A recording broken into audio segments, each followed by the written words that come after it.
एक महत्त्वाची बातमी, कुर्ल्याच्या नौपाड्यात झाड कोसळून एका वृद्धाचा मृत्यू झालाय। कमानी परिसरात झाड कोसळून एका वृद्धाचा मृत्यू झालेला आहे। वृद्धाच्या मृत्यूनंतर मनसे चांगलीच आक्रमक झाली। कुर्ल्यामध्ये नौपाड्यात झाड कोसळून एका वृद्धाचा मृत्यू झाल्याची माहिती सध्या समोर आलेली आहे। आज सकाळपासूनच अनेक झाड कोसळण्याच्या घटना घडलेल्या आहेत। कुर्ल्यात मात्र एका वृद्धाचा यात जीव गेलाय। या वृद्धाच्या मृत्यूनंतर मनसे चांगलीच आक्रमक झाली। मनसेने आक्रमक होत आंदोलनाला सुरुवात केलेली आहे। ही सीसीटीव्ही दृश्य या ठिकाणी आपण पाहतोय। कुर्ल्याच्या नौपाड्यातली झाड कोसळून एका वृद्ध व्यक्तीचा मृत्यू झालेला आहे। आज सकाळपासून अनेक ठिकाणी झाड कोसळण्याच्या घटना घडलेल्या आहेत। अनेक वाहनांचं नुकसान झालेलं आहे। मात्र यात एका वृद्ध व्यक्तीचा जीव गेलेला आहे।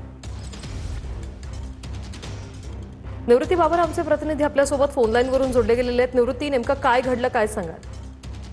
नक्कीच आपण पाहतोय की नौपाडा फिनिक्स मॉल समोर कमानी येथे एक झाड कोसळलं आणि या झाड कोसळून एका वृद्धाचा मृत्यू झालेला आहे। आणि या झाड जे आहे ते 10:20 कोसळलं आणि कोसळतानाचा सीसीटीव्ही फुटेज जो आहे तो सीसीटीव्ही फुटेज समोर आल्याचं आपल्याला पाहायला मिळतंय। आणि आतापर्यंत मुंबईमध्ये अनेक ठिकाणी झाडं कोसळलेली आहेत आणि हा झाडं कोसळल्यानंतर दुसरा मृत्यू जो आहे तो झाड कोसळल्यामुळे झाल्याचं आपल्याला पाहायला मिळतंय। याच्या अगोदर स्कूल बसवरती चेंबूर येथे झाड कोसळलं होतं आणि एका 11 वर्षाचा विद्यार्थ्याचा मृत्यू झाला होता। आणि त्यानंतर आज मुंबईमध्ये रेड अलर्ट जारी करण्यात आलेला आहे। मुसळधार पाऊस जो आहे तो मुंबईमध्ये पडतोय आणि सोसाट्याचा वारा देखील आहे आणि यामुळे कुठेतरी झाडं ठिकठिकाणी उन्मळून पडत असल्याच्या घटना घडतायत। आणि कमानी येथे देखील हे झाड कोसळलं होतं आणि त्याचा सीसीटीव्ही फुटेज समोर आलेला आहे आणि एका वृद्धाचा मृत्यू झालेला आहे। त्यामुळे मुंबई महानगरपालिकेने जी पावसाळापूर्व कामं करायची असतात ही कामं केलीत की नाही असा प्रश्न जो आहे तो अनेक स्थानिक नागरिक जो आहेत ते प्रश्न उपस्थित करतायत। कारण की ज्या पद्धतीने झाडं पडतायत आणि मुंबईकर सामान्य नागरिकांना जो आहे तो आपला जीव गमवावा लागतोय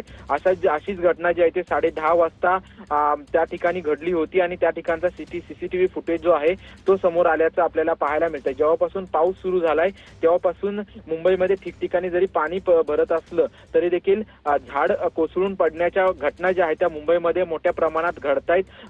सोसाट्याच्या वाऱ्यासह पाऊस कोसळतोय त्यामुळे या घटना ज्या आहेत त्या घडत असल्याचं चित्र आपल्याला पाहायला मिळतंय। आणि आता झाड कोसळून दुसरा मृत्यू जो आहे तो मुंबईमध्ये झालेला आहे आणि त्याचे सीसीटीव्ही फुटेज हे देखील पुढे आल्याचं चित्र आपल्याला पाहायला मिळतंय।